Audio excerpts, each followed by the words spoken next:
Seguramente han escuchado por ahí el término lucha de clases, ¿no? Pero, a ver, ¿qué significa realmente? Bueno, en este análisis vamos a desglosar las características que definen este conflicto, una idea clave para entender muchas dinámicas sociales y políticas. Ok, para empezar, vayamos directo al grano. ¿De qué estamos hablando cuando se menciona la lucha de clases? En esencia, el concepto describe un choque que, según esta teoría, es inevitable. Es una confrontación entre grupos sociales cuyos intereses, sobre todo económicos y políticos, no solo son distintos, sino que chocan de frente, son opuestos. Empecemos por su naturaleza, por lo más básico. ¿Cuáles son esas características que definen la esencia de este conflicto? Y aquí viene lo primero que es súper importante. Desde esta óptica, la lucha de clases no es una opinión ni algo que uno elige. Es, digamos, un hecho de la realidad, algo que está integrado en la estructura de la sociedad.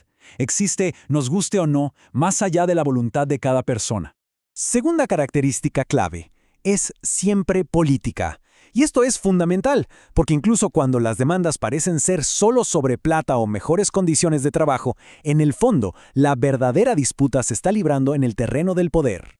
Miren, esta ilustración lo muestra perfecto. Peticiones que parecen puramente laborales, como un aumento de sueldo, aquí se ven como parte de un conflicto político mucho más grande, uno que se conecta con las elecciones, la propaganda y, por supuesto, con el control del gobierno. El tercer punto es que esto no para.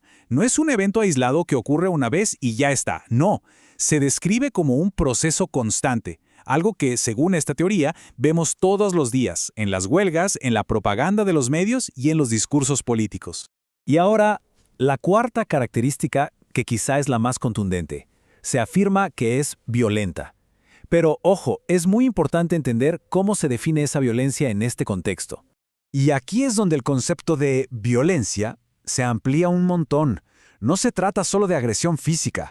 La fuente sostiene que la propaganda, las noticias manipuladas y las mentiras políticas también son formas de violencia, porque se usan como armas en el campo de batalla de las ideas. Bueno, ya vimos su naturaleza. Ahora, ¿dónde ocurre todo esto? Pasemos a ver los distintos escenarios, las diferentes arenas, por así decirlo, donde se desarrolla este enfrentamiento. Aquí se distinguen dos formas. Por un lado, la lucha directa, como una huelga, donde los trabajadores se enfrentan a los dueños de una empresa cara a cara. Y por otro, la lucha indirecta, que sucede a través de representantes, como en unas elecciones en las que compiten partidos con intereses de clase distintos. Además, la lucha se da en dos escalas. Interna, o sea, dentro de un mismo país, como podría ser una toma de tierras, o externa, a nivel internacional. El texto, por ejemplo, interpreta la invasión a Irak como un enfrentamiento entre la clase dominante de un país y las clases trabajadoras de otro. Todo esto nos lleva a una dimensión más psicológica del conflicto, una que tiene que ver con el nivel de conciencia que tienen las personas que participan. Y aquí llegamos a una idea fascinante. Se puede ser un soldado en esta lucha sin siquiera saberlo. La participación no siempre es un acto consciente. Muchas personas, según esto, están inmersas en el conflicto sin darse ni cuenta.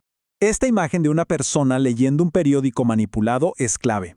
La fuente sugiere que los medios y los gobiernos pueden moldear la percepción pública para que la gente no reconozca cómo se libra esta lucha en su contra, convirtiéndolos en participantes inconscientes. Y esto nos lleva a la característica final, la que define las consecuencias últimas y lo que de verdad está en juego en este conflicto permanente. Esta cita del texto resume la gravedad del asunto. La lucha de clases no se presenta como algo neutral. Su resultado, se nos dice, puede ser constructivo o destructivo para toda una sociedad. La idea se profundiza aquí. Según esta perspectiva, si una clase progresista, que busca transformar la sociedad, dirige la lucha, puede haber avance.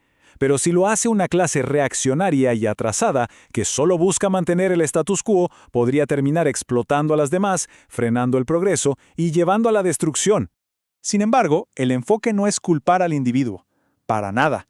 Se argumenta que la persona explotada es en realidad una víctima del engaño del sistema. El verdadero objetivo no es señalar con el dedo, sino ayudar a que se comprenda la estructura que genera esa explotación. Y esta es la conclusión que propone la fuente. La idea es que, al comprender la propia situación y quiénes son los enemigos de clase, se adquiere una conciencia política, y ese es el primer paso para poder luchar por un cambio social. Y con esto cerramos, pero dejamos una pregunta en el aire. Si aplicamos este lente de la lucha de clases a los eventos de todos los días, una elección, una huelga, una noticia, ¿cómo cambia su significado? Una reflexión que sin duda extiende el análisis más allá de estos minutos.